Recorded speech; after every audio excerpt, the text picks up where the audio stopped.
하나님 말씀 요한복음 4장 23절 24절입니다. 아버지께서 참되게 예배하는 자들은 영과 진리로 예배할 때가 오나니 곧 이때라. 아버지께서는 자기에게 이렇게 예배하는 자들을 찾으시느니라. 하나님은 영이시니 예배하는 자가 영과 진리로 예배할지니라. 아멘. 예배자는 영과 진리로 예배한다라는 의미입니다. 영이라는 개념은 우리가 쉽게 생각하면 성령의 능력이고, 진리라는 것은 이제 주 예수 그리스도 말씀이라고 이해하면 됩니다. 그래서 그러한 예배를 살아있는 예배다 이렇게 말할 수 있습니다. 그러므로 여러분과 저는 예배자입니다. 언제나 어디서나 무엇을 하든지 우리가 이렇게 예배의 시간을 정해놓고 형식적으로 드리는 예배 형태로 이루는 것이 만이 예배가 아니라 우리의 삶 자체가 예배입니다. 그래서 살아있는 예배다 이렇게 얘기할 수 있는 거거든요. 우리가 분명히 이해할 것은 영과 진리로 예배하는 우리가 되어야 하는데 그 의미가 있습니다. 그것이 바로 하나님은 영이시니라는 거예요. 하나님의 영이시니라는 의미로 우리가 깊이 생각해 보는 거예요. 영이라는 것은 보이지 않는 겁니다. 물질이 아니에요. 어떠한 형태를 갖고 있지 않습니다. 그러므로 가장 중요한 게 뭐냐면 우상입니다. 우상화를 만들어내는 것은 잘못된 거예요. 그래서 어떠한 형태를 두거나 무엇을 가지고 있거나 이것이구나 뭐 우리가 액자라든가 뭐 이런 것을 두고 예배하면 그것은 살아있는 예배가 아닌 거예요. 하나님께서는 분명히 말씀하셨거든요. 하나님이 영이시다 이렇게. 그것은 우상화는 안 된다라는 거야. 우리 마음속에서도 우상화를 해서는 안 돼요. 물론 형태도 있지만 마음속에 내가 가진 그 마음, 내가 어떤 하나님에 대한 그림 안 되는 거예요. 오로지 하나님, 그 하나님에 대해서 우리가 예배하는 자가 되어야 돼요. 근데 문제는 뭐죠? 하나님의 영이라는데 그 어떤 건지 모르는 거죠. 그래서 영과 진리로 예배한다 이런 거죠. 요한복음 4장의 내용은 뭡니까? 사마리아 여인을 만난 거죠. 야곱의 우물을 얘기하는 거예요. 사마리아에서. 그래서 그럴 때 우리는 여기입니다. 예루살렘이 아니라 여기입니다. 그러는 그때 예수님께서 그거 아니다. 예배할 때가 온다. 그것은 바로 영과 진리로 예배할 때다. 그러니까 어떠한 장소나 어떠한 무엇을 되는 것이 아니라고 얘기하고 있는 거죠. 그러니까 우리가 어떤 교회당, 어떠한 지정된 곳 무엇인가로 우리가 예배자가 되는 것은 잘못된 것임을 우리가 아셔야 돼요. 그러니까 그곳에 가서 예배하는 것이 잘못이라는 것이 아니라 그렇게 해야만이 예배라고 생각하는 것은 아니라는 거예요. 예배는 영과 진리로 하는 거예요. 하나님의 능력으로 하는 겁니다. 결국 예배는 엄밀히 얘기하면 내가 드리는 게 아닌 거죠. 은혜죠. 영은 하나님이요, 성령이요, 진리는 주 예수 그리스도 말씀이요. 다 하나님의 능력으로 하는 거예요. 하나님께서는 하나님이 정하시고 하나님이 예배 받으시고 하는 거예요. 엄밀히 얘기하면. 그러나 하나님은 사랑이시다. 그래서 당신이 선택한 은혜를 통해서 받으시는 줄로 믿습니다. 믿음이라는 것은 들음에서 난다는 거 있잖아요. 그래서 영과 진리로 예배한다. 이런 것은 무엇이냐? 예배자는 늘 하나님의 말씀을 듣는 자가 되어야 한다라는 의미를 또한 포함됩니다. 예배는 내가 하는 것이 아니라 듣는 거예요. 우리가 예배의 형식을 갖추고 하는 것조차도 우리가 무엇인가를 행위를 드리려는 것으로 이해하는데 그렇지 않아요. 믿음은 들음에서 나는 거니까 그 예배 형식 속에서 하나님을 보고 듣는 거예요. 그러니까 내가 쉽게 얘기하면 찬양할 때 하나님의 음성을 듣는다 이런 의미가 되는 거죠. 이해 안 되잖아요. 우리 하나님의 입술을 찬양하는데 그게 들려요?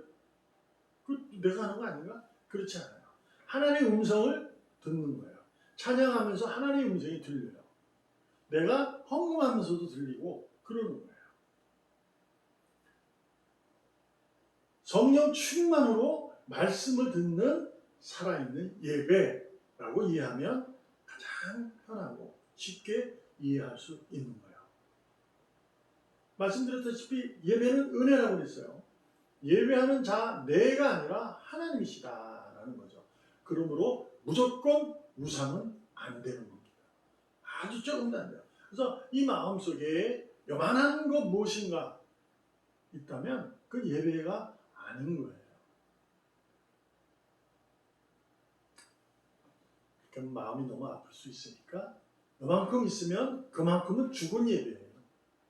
살아있는 예배가 되지 않는다 그 얘기죠. 우리가 살면서 무엇을 미워하고 이러한 마음이 있다면 그만큼은 죽은 거예요.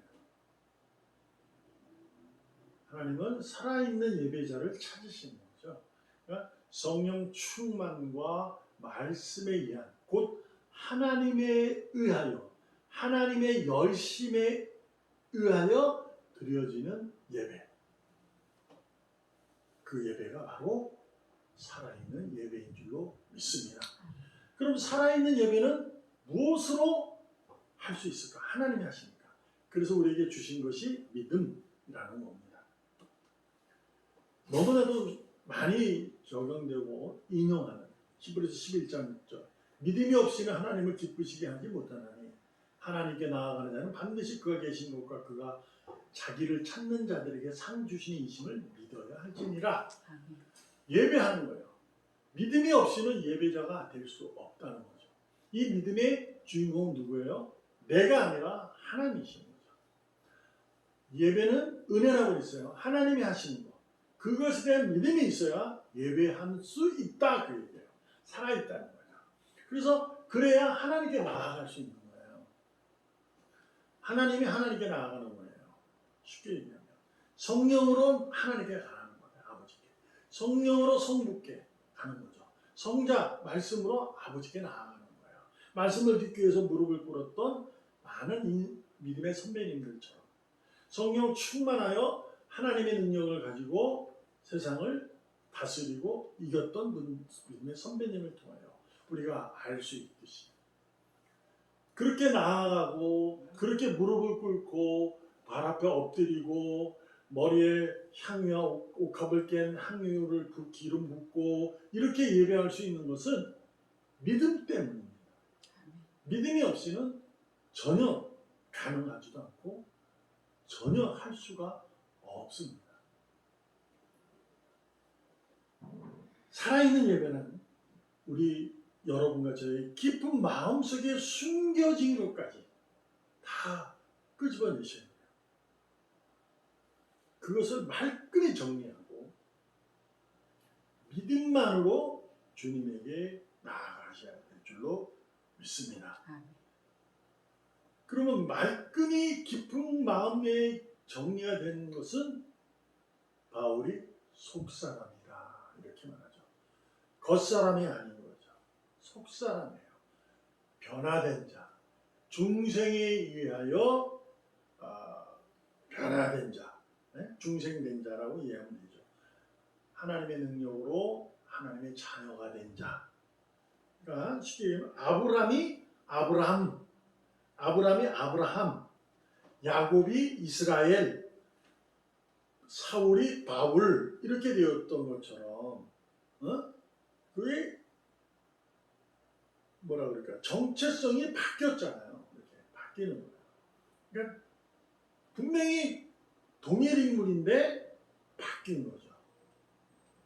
그러면 아브람, 야곱, 사울 일대는 하나님의 자녀가 아닌가? 그렇지 않아요. 하나님의 자녀인데 예배, 살아있는 예배를 드리기 위해서는 변화가 됐다는 얘기예요. 우리 각자를 이해해도 되는 거예요. 우리가 하나님은 만세전에 나를 택하셨어요. 내가 예배자는 아니든 만세 택하셨어요. 그러면 하나님이 나를 예배자냐 아니냐 그게 아니고 바꾸셨잖아요. 바꾸셔서 나는 그대로 있는데 바뀐 거예요. 속사람이 변하여 하나님을 바라보고 찬양하잖아요. 이것이 바로 속사람이에요. 중생된 자. 오늘도 여러분과 저는 속사람, 살아있는 예배자인 줄로 믿습니다. 그러므로 내가 있는 그 어느 곳에서도 언제나 어디서나 무엇을 하든지 내가 있는 그 자리에 내가 학교, 직장, 사업장, 집에 안에, 가정에, 아파서 침대에 어떤 상황에서도 예배자임을 잊으시면 안 되죠. 그러므로 그 가운데 늘 성령 충만함으로 성령이 이끄는 대로 말씀을 기억하고 하나님을 바라보는 살아있는 예배자가 되어야 합니다. 찬송을 안 부르는데요. 내 자체가 찬송이고 찬양인 줄 믿습니다. 하나님께서는 성부 하나님이 작정하시고 성자 하나님이 이루시고 성령님이 인치셨다. 의인을 만드셨다. 왜? 찬송케 하려고 아버지를 하나님을 찬송케 하려고 그리 하신 거거든요. 그러니까 내 자체가 찬송자예요. 입술로 가락을 붙여 노래를 불러야만이 찬양이 아니고요. 내가 상황 속에서 그 자리에서 내가 걷는 걸음, 내미는 손길, 말하는 내용들 이 모든 것들이 예배자 찬송인 줄로 믿습니다. 기뻐서 외치는 소리, 아파서 신음하는 소리 다 찬송이에요. 신음할 때는 어떻게 알아듣죠? 성경이 그래서 그럽니다. 아플 때 주님의 긍휼을 구하고 내가 말을 못하고 너무 힘들어서 빌 바를 몰라도 성령님이 빌 바를 우리가 빌 것을 알고 구하신다는 거죠. 그러니까 눈물 똘똘 하나님을 기억하고 그분이 나의 하나님이시다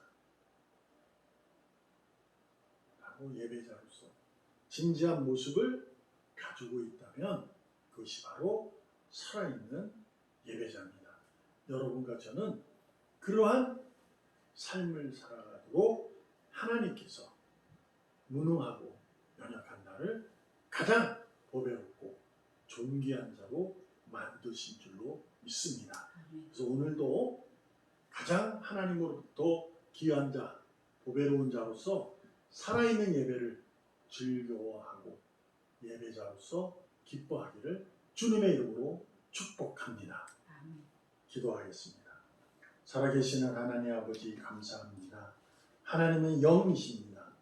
어떠한 세상의 무엇으로도 견주지 못하고 대신할 수 없음을 다시 한번 깨달아 오늘도 살아있는 예배자로 진실되게 찬양과 영광을 올리게 하여 주시옵소서.